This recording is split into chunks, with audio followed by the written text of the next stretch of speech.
What's up, everybody, and welcome back to the Virzi Effect podcast show. My name is Paul Virzi. You guys are listening to episode 563, but since we've been in studio a lot less than that, thank you guys for tuning in and also rating and the reviews of the Virzi Effect make the show go up, so continue to do that, and you can get the Virzi Effect anywhere you get your podcast, Spotify, iTunes. My guest this week is somebody I wanted on the show. I owe this man a thank you, well, for a couple of things, but you guys know him as one half, 50% of the Jim and Sam show on Sirius XM. Give me a good 40. Yeah. No, fuck that. You get the 50. WWE, the podcast, not Sam, right? Sam Wrestling. Not Sam Wrestling. Sam Roberts is here on the Virzi Effect in our studio in New York City. Thanks for being here, bud. Thanks for having me. This is great. Yes. I love it. Now, I wanted you on the show for a while because you know, I'm one of these fucking guys where like, and maybe if you're good to me and you've been good to me, I'm like, that's a friend, right? When I'm doing shows, when I'm doing specials where you guys have me come in all the time. But you did something recently where I was like, I got to talk to this guy. And here's what you did. I'm going to go as far as to say, other than my older brother, okay? Other than my older brother, who I'm very, very close with, he's got a great sense of humor. He's got great taste.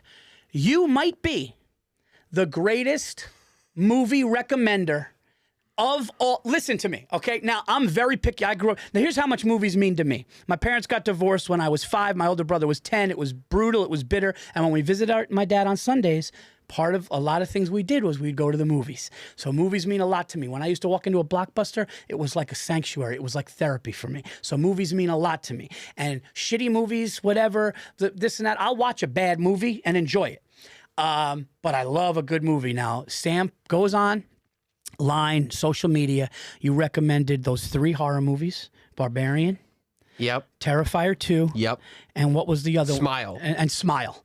And I fucking loved all 3. I reached out to you and I go, dude, you are nailing it. So let's talk some movies now. We have the same taste. Yes. Yes. Yeah, no, I take it seriously too. I really appreciate that because I feel like I have specific tastes. Yep.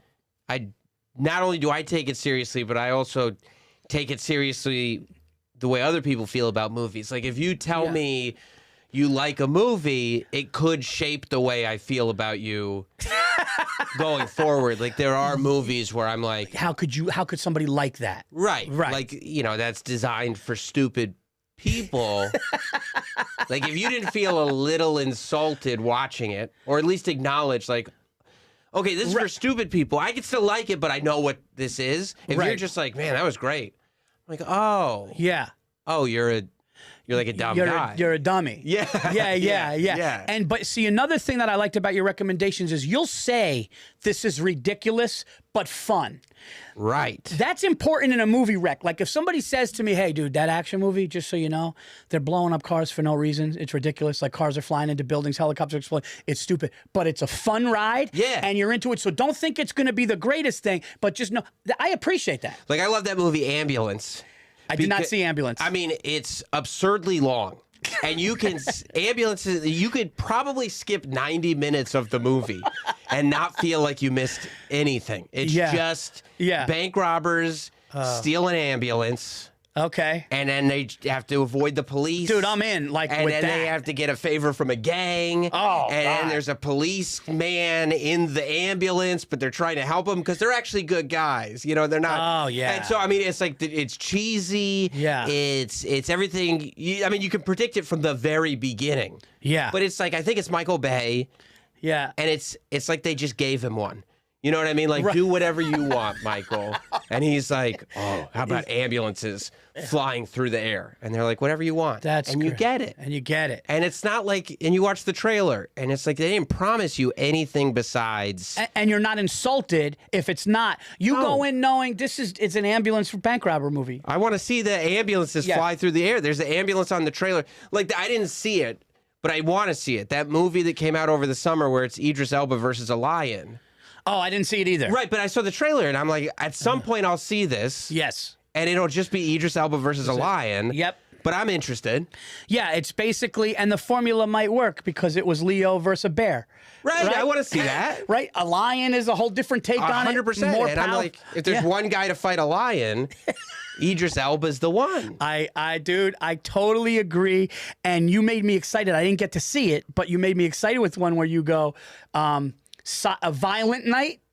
It's so good. So I did not see Violent Night, but when you said I loved it, a lot of fun, I got excited because you're 3 for 3 with me. Right. And actually, you might even be 4 for 4. Now, what did you think of? I don't know your take on this. I enjoyed Maverick. Did you like Maverick or no? Top Gun Maverick. You didn't love it. I couldn't. I haven't watched it. Oh, okay. Because I feel too much like I've already seen it in the sense that I know what it is. Are you afraid of it because you love the first one so much? No, I just can't. Like, I feel already so familiar with it. Okay. Like, I already know exactly what it is. Okay. That, like, I can't motivate myself to just give it the time. Got it. No. And there have been multiple times. I know I'll enjoy it. Yeah. I don't have a prejudice against it. Yeah. But I'll go like I know what's going to happen in it. Right. So it's like I have to just really feel like it's almost like you're watching it again, even though you've never seen it. You know what I mean? No, I know what you mean. Now, here's why I really enjoyed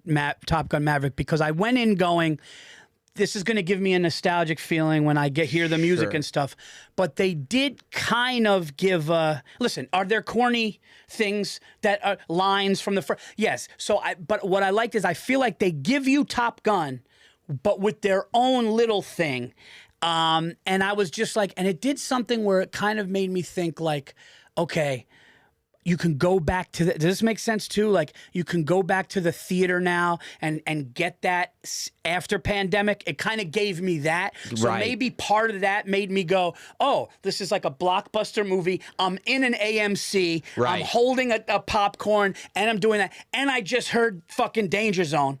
Yeah. I just heard Danger Zone in a theater and I got gummy bears, dude. Yeah. So part of that makes it go, and I'm hearing, but I'm dumping my milk duds in the popcorn. Yes. And we're back. There's a giant fountain soda.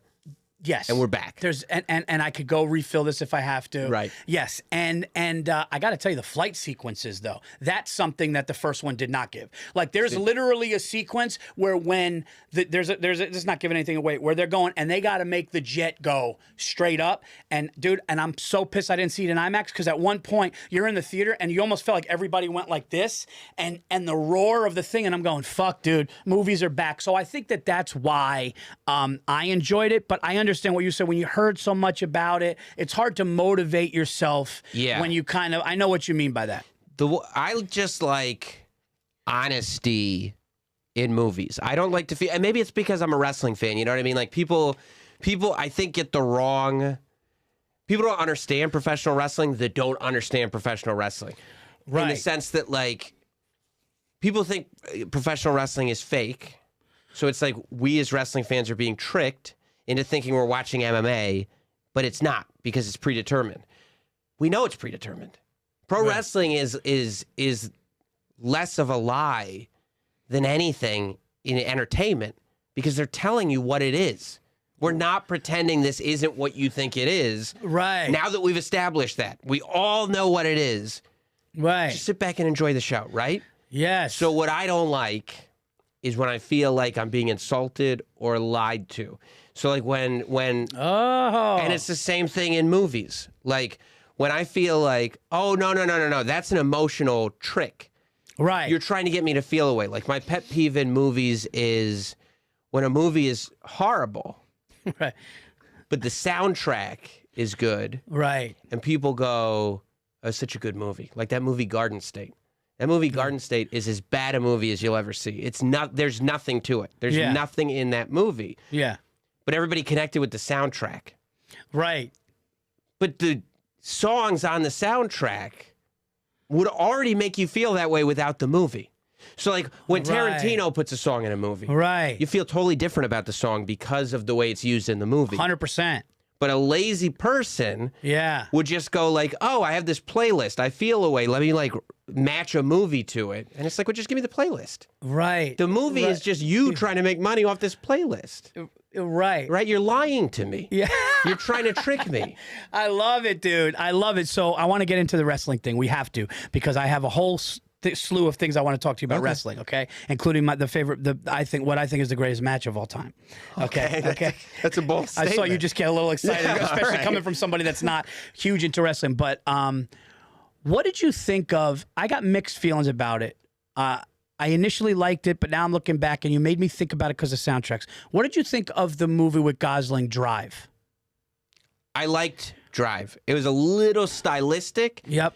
But that's okay. I enjoyed it. I enjoyed it a lot. I think it's the only annoying part. I feel like it's one of those movies that people clinged onto to make themselves feel more artsy or smart than they actually are. Oh my God, I love that. That's perfect. But that aside, I loved it. I love violence in movies. Yes. You know, unapologetic violence. This is what the movie is. Yes, the scene in the elevator. Yeah. That's great. Yeah, so I liked it. I thought it was cool. And I thought the soundtrack was like kind of... Soundtrack's great. Yeah. Soundtrack's great, and I didn't think that I thought the soundtrack added to it. Yes. I didn't think that, I don't think that was a lazy use of soundtrack. No.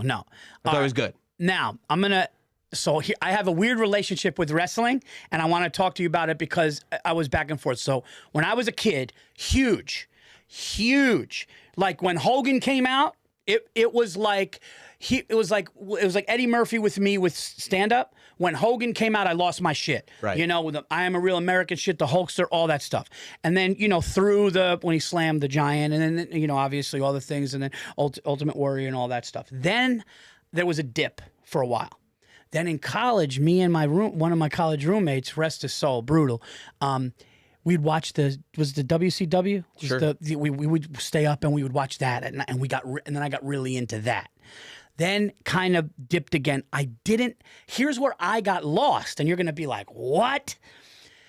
It was the era of. Plus, I was in a different part. I was going to college. I was, dating, whatever. But when The Rock was big, that never happened for me. What People were like, that's the story. People were like, I was a wrestling fan when I was a kid. Then, you start meeting girls and you dip out of it. And I was like, wait, what's that middle part? Yeah, you're like, when did wrestling? How does that? Yeah. Met who? What?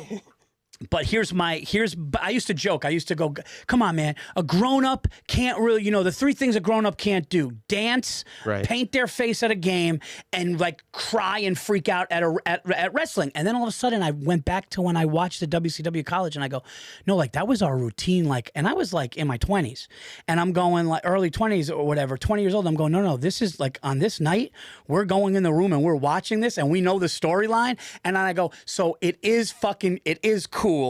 It's the coolest. It really kind of like I remember I was scrolling through a couple years back and I saw a match and it was just people I didn't know, and my wife goes, "Why did you stop on that for like 10 minutes?" I was like, I just wanted to because it brought me back. Yeah.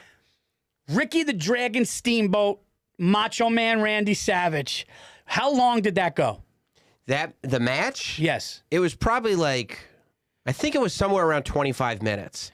It feels like longer, though, because of the era, I think. Like, in your head, it's probably like 45 minutes or whatever. I just remember long and a lot of jumping and a lot of, and like you thought one had it and then the other one didn't and stuff. That was one where I was like, this is the fucking, like, they must be exhausted. That was one of my, I don't know if great, that was one of my favorite ones. For sure. That was WrestleMania 3. What's wild about that match is important because WWE at the time wasn't wrestling like that.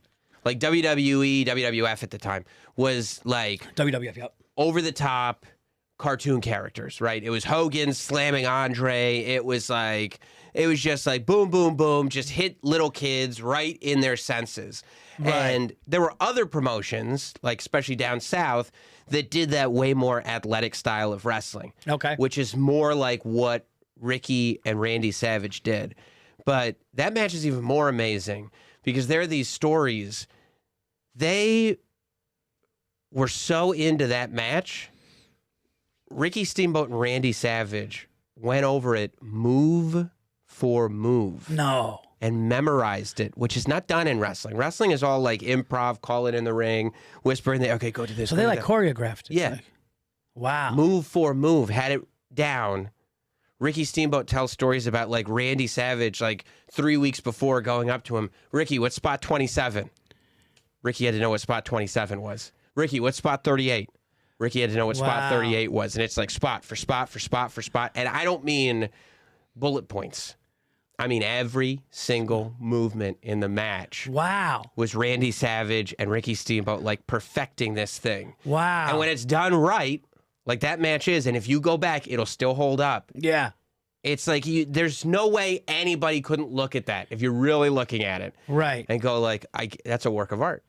No, I remember being floored by that, and I remember watching it again and going like, I don't care, fake or not, planned or not. That was like, as far as athletic ability, as far as endurance, as far as tired, dude, these are grown men throwing themselves that high. And they're telling a story. That's the point. There's a story. There's like, people go, the storyline, right? The storyline leading up to it and this and that.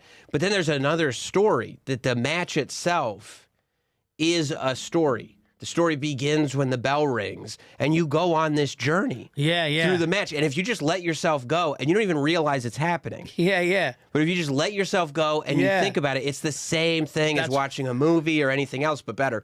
Because you realize, like, oh, I just went on this journey with these two guys when it's done right. That's what you connect to. Right. You know what I'm saying? Yeah. And you don't even know it's happening.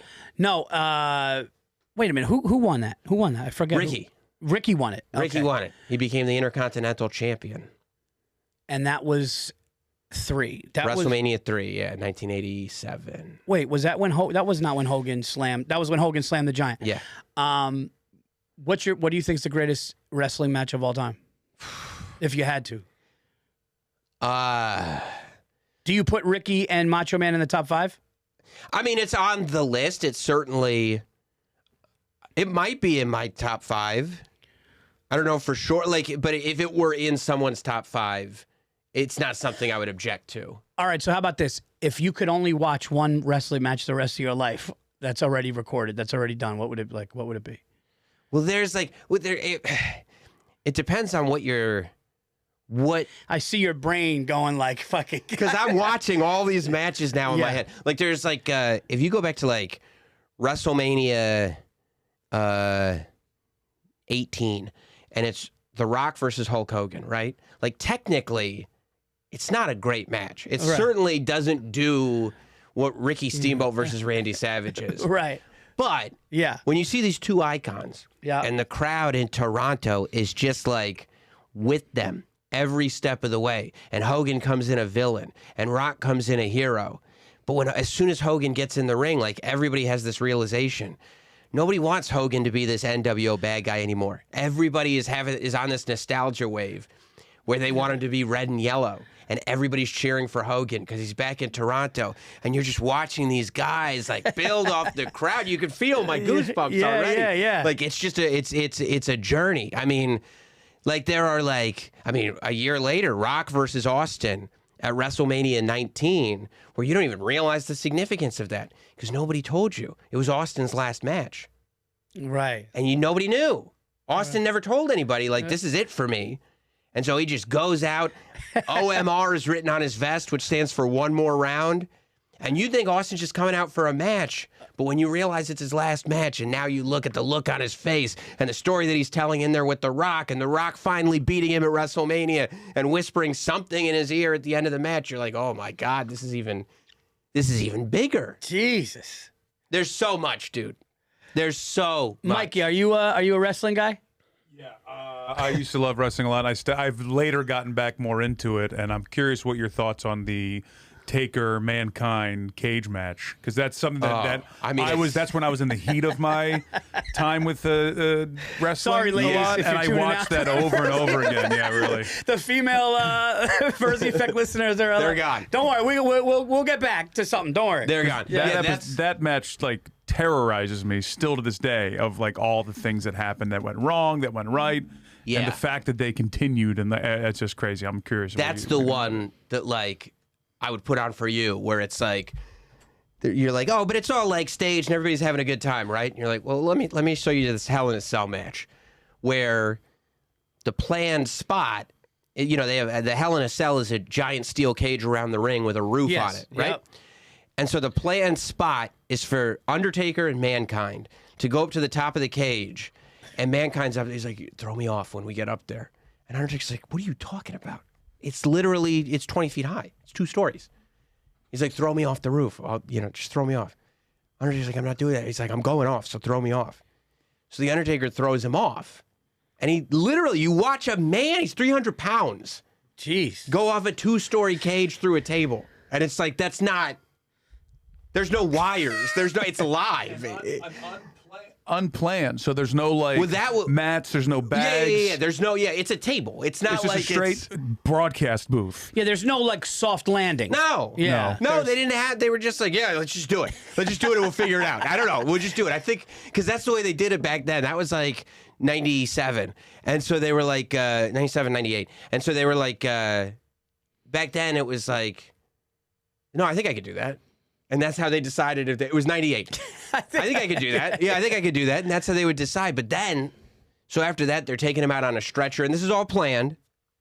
He gets off the stretcher like a hero. Everybody's like, no way. He gets off the stretcher. He's limping back, starts climbing the cage again.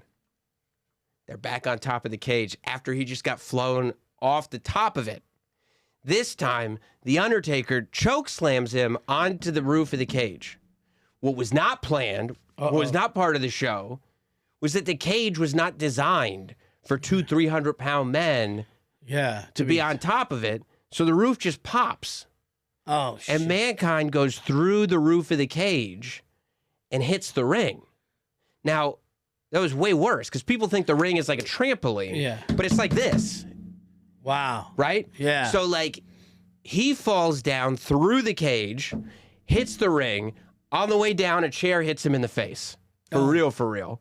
He's out cold. He doesn't know where he goes unconscious, and when he wakes up, he has no clue where he is, and there's a tooth through his nose.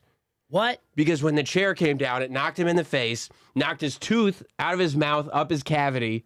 Whoa. And in his nose. Jeez. It was so bad that this is a real story that they end up finishing the match, which it's like, he's unconscious. What are you talking about? So they finish the match. At one point, they pull out thumbtacks. Mankind gets slammed on thumbtacks. This is when they knew, we got a problem here. After the match, Mankind is talking to the Undertaker. Mankind's got thumbtacks all in his back still, all in his boot. They're just all over him, just in his skin. And he goes, forgot to do something. And Undertaker's like, what? And he's like, we didn't use the thumbtacks. Oh, geez. And Undertaker's like, oh, my God. It's like, dude, yeah, we did. They're all over your back. Oh, really? Wow. Yeah. Whoa. It's brutal. It's brutal. Holy shit. Brutal. Wow, man. That's man. It's like those guys, dude. And how's he walking around now? He's doing comedy, right? Yeah, Mick Foley is, yeah. And yeah. He's decent shape, right? I think he's in okay shape now. He had to have hip surgery. I was going to say, probably had multiple surgeries, right? He was kind of rough. I saw a Monday Night Raw where he was on in Atlanta, and yes. I remember I was right on the curtain where the backstage, and I could actually see the backstage when they were coming on, and he came out Mankind coming out, and then as he literally goes behind the curtain, 2 people are helping him walk. That guy is brutalized. He looks like he's walking okay, that's just how he walks. No, this guy is completely screwed top to bottom. Yeah. The fact that he's alive and can even walk is truly amazing. That is its own proof that sure it's rigged, but nothing fake is happening in that ring. Yeah, he had to go get both hip surgeries after that. What people don't understand about wrestling is it's scripted, but no other sport's putting their bodies through that.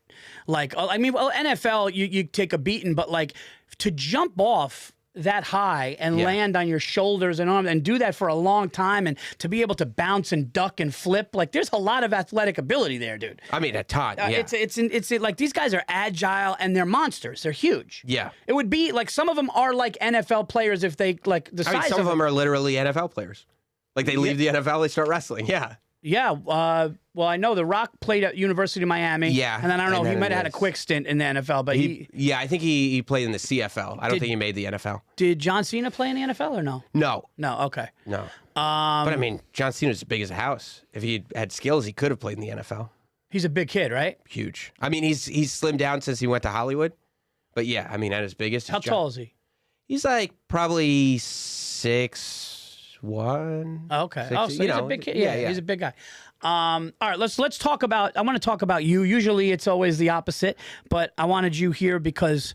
So I don't know if you remember when we first met. I got a good story too. So, the first time we met, I was like, what's this guy's problem? Listen to this. So, this is a true story. So, I was opening for Bert Kreischer at Levity Live. Long time. I mean, this is probably now, I'm going to say, this is, 9, 10 years ago. You and Roland, and I believe your wife and somebody else came to Levity to see the show. Yeah, and I just remember Kreischer he just was like, yeah, he's like, the producers of the O&A are here or whatever. We're going to go get beer after. And he just rips his shirt off and just takes a bucket of beer on the stage. And we go to, I don't know if it was like the Yard House or whatever. Yard House, whatever, right? And I remember sitting there and you just were not cold to me, but you were just, I was like, is this guy like purposely ignoring me? And then I'm going like, does this guy not like my set? Like, I'm just like, but I'm going through my own shit. Yeah. And I'm going like, what the fuck, dude? And like, and you were just, and I remember being like, oh, so is like radio something that you want to do? And like eventually be on the air. And you're like, yeah, maybe. And I was like, is that like the goal and stuff? And you were like, yeah, we'll see. And then rolling whatever. And then I was like, I guess the guy just doesn't like me, which is totally fucking probably in my head, whatever. And then I went and all of a sudden I did Jim and Opie and Jim. Yeah. After I did the Garden the first time, and we kind of met. And then you came in. And then I go in, and it's you and Norton, and I'm going, yeah, this guy probably doesn't fucking like me. He didn't like me when he saw me at 11. Meanwhile, it's like years. So fucking nuts. But when something's in your head, sure, right? You're like, oh, this guy just doesn't like me. I don't know, And then all of a sudden, you were just like, hey, man, it's so funny. So I'm like, oh, that's a great guy. This guy's fucking... Yeah. And it's funny because, like, in this business, you come across people at different times, and different time for you, different time for me. Yeah. And you don't realize that, like, paths are going to cross and things are going to happen. And this business is so much like, we're in show business. Yeah. And it's like, does this person going to vibe with me? Is this person like my comedy and stuff like that? And it was just like a funny thing how like I go from going like, this guy doesn't like me, he's talking, he's ignoring me, to like now somebody that like is on my fucking show. Yeah. No, I think like I was, for a long time, I was pretty shy around people I didn't know. Yeah. And also like, I don't know, man. O&A was a really weird thing in the sense that, like, I feel like I was guarded constantly. Like, I always had a guard up. To protect yourself. Yeah. And you don't even know you're doing it. Yeah. You know what I mean? Because you're just so used to it.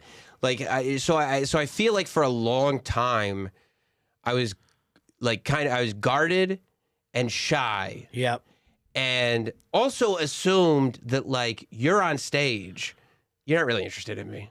Right. Like, I'm a producer guy. Like, you're not really interested, right? Yeah. And I don't remember exactly when it was, but I do remember, like, having the realization, like, oh, like, people are just people. Yeah. And they might think you're an asshole from being shy. You know what I mean? Like, for myself, like, going, like, you need to work on, like, not being guarded around people as much, because people are going to think you don't like them or not interested in, like, that exact thing. I kind of became a lot more aware of later, when I didn't even realize I was necessarily doing it. And dude, it's so funny you said that, because that happened to me with a couple of comics where they go, I remember I drove one comic from Long Island City to the stand, and I go, hey man, dude, I like you, you're good. And he goes, oh, that's a relief. I go, what are you talking about? He goes, yeah, you're a hard nut to crack. And I go, well, he goes, you don't seem like you like too many people. And I'm going like, you just kind of stand there and mind your business. And then I had somebody else, another comic, say the same thing, like, yeah, man, I thought you were just like judging me and didn't like me. And I'm going, no, dude, like, you got to understand, like, I'm in my own head too. I got to get in a car. I got to drive home to Westchester. I got a family. I'm trying to make money. I got a little baby at home, and like I'm trying to make it in this business. And like, so maybe I'm insecure, maybe I'm guarded. But then people are going like, "Are you just fucking don't like me?" I'm sure somebody was like, "This Virzi dude's an asshole." And then all of a sudden they meet me and they're like, "Oh, you're not an asshole." I'm like, "No, man. I'm like kind of exactly that." Yeah. You know, and you could have also, so here's some comic that was just on stage you don't know, and you could have been, I don't want to, without mentioning names, because I would never have you do that, but were there people who came on Opie and Anthony that made you feel or would fuck with you? Yeah, Opie and Anthony. Yeah, the hosts of the show that I produce. No, it was just the environment, you know? It was like, and that was what it was. I'm sure I made people feel a certain way because I was like constantly looking for like, you're waiting for the ball breaking. Yeah, you fucked up. I'm gonna get you on that. Like, and it's like, yeah, it was just the culture of the show, and it ran way off the show into like real life and stuff like that. So it was just this constant kind of looming thing. Yeah, right. So it wasn't like. Yeah, it wasn't that guests would come. I mean, sure, there were certainly like. Yeah. And I think there were definitely guests that would come on and like go like, oh, I'll ingratiate myself to the hosts by shitting on the staff. And I mean, and it did work, you know, sometimes. Right. But yeah, I mean, it was just like, it was what we did. I was a part of it. Like, it wasn't like I was a victim of it, but also I was perpetuating it just as much. Right. Yeah. You know what I mean? You're part of the show. Yeah. And all that shit is part of it. Right. What's got to be weird for a producer of a radio show is feeling a riff and knowing that shit is going on either between the hosts or even backstage when contracts are up. Because all I ever hear from radio people is like, oh man, next year contract's up. We don't know. This is all I hear. We don't know what's going to happen. Yeah. I have heard that from whether it's like, yeah, man, we don't know if we're coming back or we don't know. Like, is that something that is just, I guess that's just part of radio where it's like, it's never going to be like 6 or 7 months before the contract is up. They go, hey guys, come in. We want 4 more years. Here's the more money for you. It's never that. No, dude. Like, yeah. Like, it's never ideal like that. Or no. It's always like, like radio is the best until negotiation, like especially at Sirius. Sirius does not bother us. They let us do whatever we want. They let us have in, for the most part, whoever we want. Like, it's like, just do your show. Yeah. That's, you do what you're hired to do. Go in and do your show. I was like, that's perfect. That's great. Except during negotiation time. Like, that's the one time where it's stressful, where it's like, why haven't they called yet? Why haven't we started doing this? Now we have to wait for them to call first. We have to do this. We have to do that. Yeah. Like, you know, I mean, and it takes a while. Like, last time our deal was up in October, and we didn't have anything signed until after Christmas. Oh, wow. So it's like the deal was already up. So you guys were doing shows uncontracted. Well, extensions. We were going like every 2 weeks signing an extension, every 2 weeks signing an extension. And finally it was like, all right, we finally solved the deal. What is that? Is that a strategy? Like, I think so. I don't know, man. I'm glad I'm not in that world of having to negotiate deals. But I just feel like that whole thing is a racket, right? Like, like I feel like there's a whole business of contract negotiations that if it were just like, if we just all agreed to like, let's just tell me what you're willing to pay, and I'll tell you if I'm willing to perform for that, and that's it. That's it. We could cut out everybody. Yeah. Right, and just make it easy. My wife is so prepared and organized that I could never be in that business because she would go, they didn't say anything. Should I call them? Like, I'm like, no, Stace, don't. That's part of the deal. It's just part of the deal. Like, it's gonna come. Like, do we have to move? Our kids like our schools. That's got to be. Like, yeah, you always have, and you always say, well, yeah, you always kind of, but like anything, right? You have to have plan B, C, D, just in cases. Yeah. Everything ready. Like, if this is what you want to do and support a family, it's like, you know, part of supporting a family is not just making sure you're good for a year. Yeah. You know, you got to make sure, okay, not that you have to be good for your whole life, but kind of know, like, okay, I'm good for a year, and then I could do this, I could do that. Like, okay, I can duck and weave. I can figure something out here. There's wiggle room there. I feel like knowing the future for 24 to 36 months is like a nice cushion. When it's like a monthly or bi-monthly or even a year, it's like, man. That's tough, man. That's tough on everybody. You start looking at things differently. And I feel like when you have gotten by, like when you are able to succeed doing what you do for a certain amount of time, you can have the confidence to be like, I'll figure it out. I've figured it out this far. Right. Right? Like I've figured it out for it's been years. Yes. I've been figuring it out. Yeah. I'll be able to figure something out. what I always say this to people in the business, and I think that a lot of people make a mistake of not doing this. And I think that it is short-term and long-term goals. Okay? Because if you don't have short-term and long-term goals and you're just going, you know, like I've seen like comedians or musicians, you know, I'm playing this gig here, I'm playing this gig here. That's great. You're playing all these gigs. That's great. But what is an album coming? Is a special coming? What do you want to do after that? And once you do have an album or a special, what are you going to take with that, which is basically your commercial? Yeah. Right? And are you going to parlay that into something? And what's the main goal? What's 5 years? And some people are just like, I don't know, man. I'm just glad I got in that room. And I'm going, what? I'm just glad I got in that room to perform in that room. And I'm going, a lot of people are in that room, but you got to figure out what's going to separate you. And listen, you can't ever judge somebody's drive, right? Right. You don't, that's one thing people can talk about. Somebody said, was it Coolidge? Calvin, what the fuck is, what's the guy's name? Coolidge. Calvin Coolidge? Calvin Coolidge. Yeah. He said something like, persistence will beat out anything, including talent, any day of the week. Yeah. Like if you're, you know, not to be all like corny and motivational, but like if you have that end goals and stuff like that. But when people are just like, so like you said, you're a radio guy, you've been a radio guy, you could go do a podcast, like all of the things, you're going to be okay. Yeah. But that's also because of you. Like you're a husband, a father, you're a guy that's been successful over the years. You've learned it, you've been in it. Here's a question I wanted to ask. I think a great question to ask you because you've seen so much of it, now decades of it. And I'm not going to sit here and pretend that I listened to a lot of radio or anything like that, just because I had kids young and I was, you know, I don't wake up early. Yeah. I will say one thing I heard on Opie and Anthony, which was one of the greatest pieces of I want to say it was one of the most, I was so into this, was there was a woman on the phone who was going to stay with a guy who might have been a killer. Okay. And he was like, and they were like, was her name Patty? Maybe. Was there a regular caller of Opie and Anthony? Like sure, older? Stalker Patty? And there was a guy who said he had maybe killed 2 people or he had like killed people in the past, but he was like, and like she had nowhere to go. And like they were on the phone together and he was kind of talking about maybe her staying with him. Do you remember that? No, but it's very possible. Dude, and I'm listening to this in the car and they were going like, she'll be okay. He's like, of course she'll be okay. Like what I did. And dude, I was like, and it was like, and it got really serious. And I'm going, dude, now I see, I was like pulled over in the city, like listening to this. In all of the things that you've seen, whether it's O&A, Jim and Opie, another radio thing, whatever, what is like going back to your favorite wrestling thing? What was a piece of radio history that you were like, I'm witnessing, this is something that is just either whether it's radio gold or it's a radio train wreck, but you were there and you go, this is historic and this is nuts. Does anything come to mind? Yeah. Well, I mean, like, I guess that you can. Okay, well, really? Fuck. What? Dude, we're having a good one, dude. What the fuck? Really? Felt like we just fucking had 2 sips of water. I think, okay. So, like, seeing fights in person is always interesting, right? Because those are the things that, like, go down forever. You're, like, witnessing. You're looking at body chemistry. You're seeing how this happened. You're seeing that you're actually seeing. Yeah, sorry, I don't mean to cut you off, but you're seeing that this dude's about to lunge.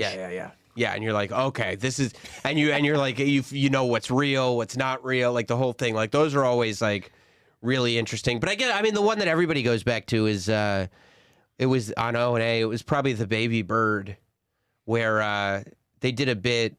Well, the homeless shopping spree was a real fun thing to be a part of as a kid. Like, what the hell is that? So like back in the day, O&A would they'd find like 25, 30 homeless people.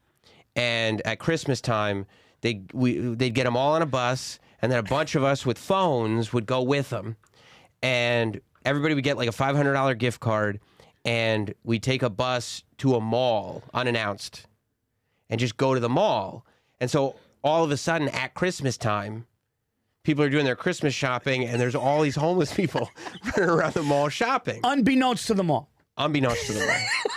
And unbeknownst to the shoppers, like, and it was so, and then all of us would be calling in the radio show, and like over the weeks, we'd start getting to know the homeless people. Oh, this guy, that guy. So there'd be favorites and everything. Wow. And we'd call in, going like, I'm with this guy, I'm with that guy, blah, blah, blah. Like, we had, the year that I got to do it, and I was probably like 25 or something like that. I was a kid, and it's just the wildest thing. Like watching these people go, what's going on? I'm following around, calling in. Like at one point, Foot Lockers are like putting down the gates because they're like, this is insane. No way. Yeah. And these homeless people, like, they have money. They just want to shop and spend their money. And like our listeners are listening along, and they're following the bus. They're finding out what mall we're going to, and they're meeting us there. Obviously, we're not going to say it in advance, but once it's announced, they're all driving there. So you had listeners showing up. The listeners are showing up. They're giving the homeless people more money. Yeah, buy this. Yeah, buy that. Oh my. So it's actually like kind of a nice thing. That is also kind of a terrifying thing, right? It's that nice mixture. Yeah, yeah. Which it's like that movie Violent Night, but so like they bring down the gates of the Foot Locker, and the homeless people are outside, and all these listeners start coming along, and all of a sudden I'm looking around, and this whole group of people is just chanting, "Let the homeless shop. Let the homeless shop." And like, so the homeless, they're like, okay, we're going to go get a picture with Santa Claus. We're going to go, we're in the food court right now. We're doing this. Dude. This guy wants to buy a stereo. Fucking and they're like, you're homeless. What are you going to do with a big stereo? I don't know. I need a stereo. And it's just like, it was amazing. That was a fun thing just to see, because it was also like, it was before everything. Like, there are clips that you can find, but it was before everything was HD video, you know, like live streaming and everything. Right. So it really was this theater of the mind that you would just listen to. Right. And kind of maybe see some clips here and there, but it like to see that all go down in person. Yeah. That's history. Yeah, and that is, and like you said, that leaves it to the listener's imagination to kind of picture, like as you were saying it, I pictured 30 homeless people, you know, out of like casting homeless. Right? And so there's like 15 of us, or however many there were of us, and it'd be staffers, some comics would go, you know, like whatever, and we're all calling in the show on different phone lines. And so like they're in the radio studio live, and they're just patching in, okay, let's go to Sam. Okay, let's go to Norton. Okay, let's go to this guy. Let's go. And everybody's just on hold the whole time. Hey, give me an update. Give me an update. Give me an update. So the whole show. That's like, nobody's getting out of their car. Nobody. And it's like you're locked in for the entire time. Like, let's go to Sam. And you're like, yeah, dude, we got this homeless guy buying Jordan 1s. And you'd be like, what size? What color? Dude, I would have been like, and this is when you knew the industry was just, it's different. I'll never forget, like, the bit ended because, like, you know, legally it became really difficult to do. More lawyers come in. We need the mall to sign off. You need indemnification. You need an announcement. And it's like, well, it doesn't work now. And I'll never forget, like, sitting in a sales meeting. And they were like, well, we still want to do the bit because it's a big sales thing. And I was like, okay. And they're like, but we can't do this. We can't do that. And they were like, what if we went to a Costco and we opened 2 hours before the public was there, and we let the homeless shop there? And I was like, so your idea is to let the homeless shop in an empty supermarket. And that's the hilarious homeless shopping spree. And they were like, well, I don't know. Who else has ideas then? I'm like, they're just getting turkeys that they can't cook. It's like, what? That's so we're funny. not doing like. No, you can't do. Like, the whole point is to like join the public, and chaos is happening, not like like not let them just you're be in a their warehouse. Own chaos. Yeah, like their own chaotic. Why don't we thing just deliver them turkeys then? Yeah, like, that's so fucking funny, dude. Mike, did you have something? You were gonna say something? Oh, I was just gonna say that I, like, as a listener back then, I was legitimately wouldn't get out of my car as that was happening, because I was like, this is the greatest thing. It was like the 30s, and you're gathered around your radio. Yes. Like you would just sit there and listen. Yeah, it's like Cinderella Man. Yeah, I'm not online. I'm not looking for Instagram shit. I'm just sitting there listening, going, this is insane. Yeah. And yeah, it was just fantastic. Remember Russell Crowe in Cinderella Man? Yeah, that fight, and everybody's just around a radio, because they'll be like, hey, Sam, going to you. And you're like, dude, we got like guys going into Bed Bath & Beyond. Like, that's crazy. And it was so weird being a part of it, because like I was a fan as like a kid, and then became an intern, and then, you know, was a part of it. And I like looking around, it's like, oh, this is just real. Like, there's no put on there. This isn't a radio play. This isn't exaggerated. This isn't like, oh, this is just a thing. We're just doing this. This is real. Yeah, like that's just a real, like you put homeless people on a bus, and then you're on a bus going, I guess I'm going to the mall with a bunch of homeless people. Yeah, like, that's fucking wild. Yeah. What were some? Do you remember any funny purchases? Like, I mean, there had to, like, did a homeless guy get something that just, there's no way they could use? Of course they did. I guess the stereo's got to be their most. They're buying a stereo. They're like, oh, I need to get the stereo. I'm like, you don't have enough money. Some listener is coming up going, I'll pay for the stereo. Why are you buying him a stereo? He doesn't need, we'd be like, do you want socks? No, I want sneakers. No, get socks. Socks would be so much better. No, I want sneakers. It's like, they're like, I'm going to go buy a guitar. A guitar? Oh, my God, that's so You got no place to put it. You're going to go to sleep. It's going to get stolen. Why would you get a guitar? You want a stereo. You don't have an outlet. Yeah, so plug it in. Yeah. What are you talking about? Oh, it's so funny. Buy a sleeping bag. Did you go, socks, sleeping bag, sweatshirts? Yeah, but I guess, practicality was not their specialty. Yeah. Well, I think I told you on Jim and Sam on the show. Me and Josh Adam Myers were having a heart-to-heart outside the stand, and a homeless guy walked up. It's my favorite. And I gave him a 20, and he just goes, "Yeah, man, it's kind of not enough." Dude, he said that, and I was so fucking upset by that. Did you go to school for radio? No, well, I did radio in school, but that's not. No, I have a degree in sociology. I went to Syracuse. Oh, you but did? I did a lot of like radio in college, but I didn't get into the communication school. What is the percentage of people that have a degree that aren't using their degree? Mike, can you look that up? I'm going to say, what would your guess be? What would your guess be if the people in the United States of America that have a degree that do something completely unrelated? It's got to be more than 50%, right? It's got to be more than 50%. I mean, the only reason it's not more than 90% is because, like, doctors, lawyers, architects... Right. That's specialized. Right. But like in terms of non-specialized fields, most. I'm going to say 62%. So let's see. It says that there are 46.3%, according to this one website, that do not work in their field. Okay, so it's almost 50%. Almost 50. Yeah. All right. But look, if you take out, I feel like doctors and lawyers is cheating you're right. because their schools, like, once you commit to being a doctor or a lawyer, you're in debt $100,000. You better be a doctor. Also, Bloomberg says it's higher than 50, though. Yeah, so it's going to be right around the 50%. But also, like you said too, Sam, if you went to, the fashion school, if you went to engineering, all of that stuff is specialized, like you said. So those numbers are. But that's kind of like there's somebody who's like, yeah, I got a degree in like Japanese, like, and you're like, dude, you're like, yeah, what? like what? Yeah. And I have a buddy who's looking at colleges for his daughter, dude. Like Tulane, to go to Tulane, do you know how much? It's $74K a year. Tulane is $74K a year. So you're looking at $300,000. You're looking at $300,000, and then all of a sudden they go, yeah, I don't know if I'm going to be like, look, if my daughter or son say I want to go to, like, my son wants to go to University of Kentucky, right? He loves it. And I'm like, okay, good. Like, we're all for like that. Wildcats, but right? it's the Wildcats.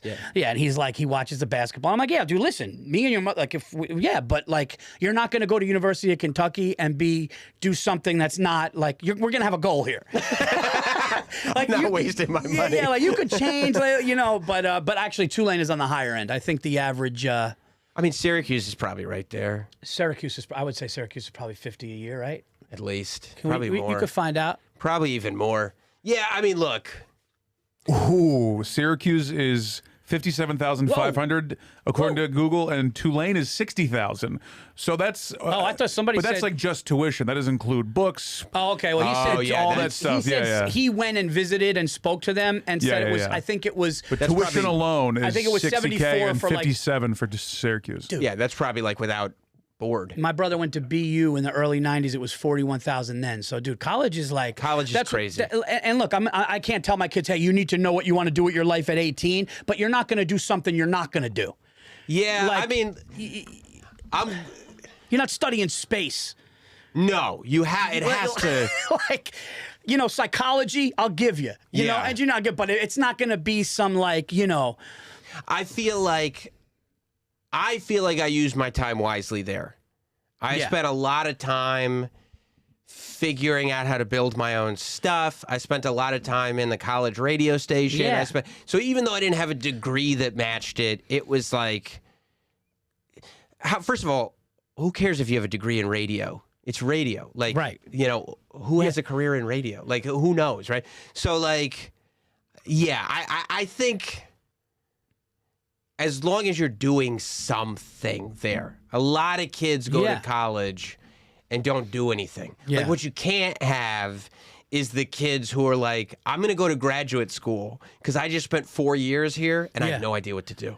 Right. Like, I was aching to get out after 4 years because it was like, it's time to be an adult. Yes. And start like, I'm very ready to start life. Yes. Whatever that looks like. I'm very ready. There are a lot of people who go to graduate school because they're not ready.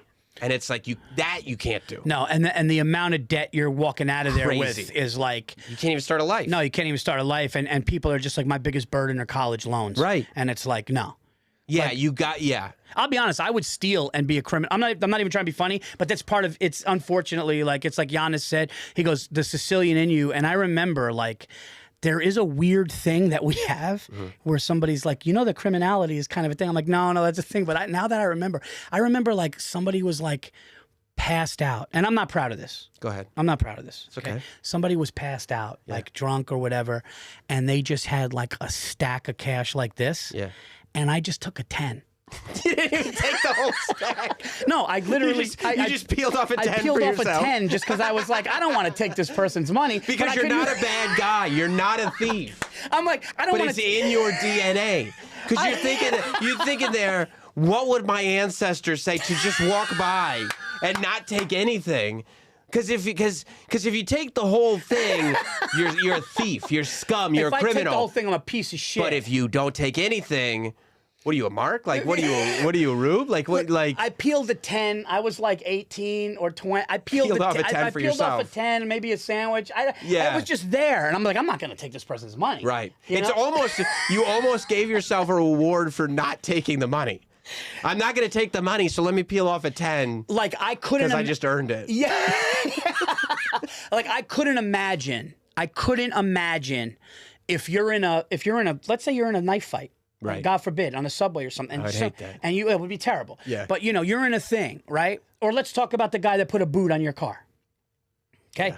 You confront the guy at CVS. Yeah. I still think about that. You confront the guy at CVS and you have a thing, and all of a sudden it goes from like, hey, you're ripping me off, to now you and him are in a little scuffle. Yeah. And all of a sudden Sammy gets the best of him. Yeah.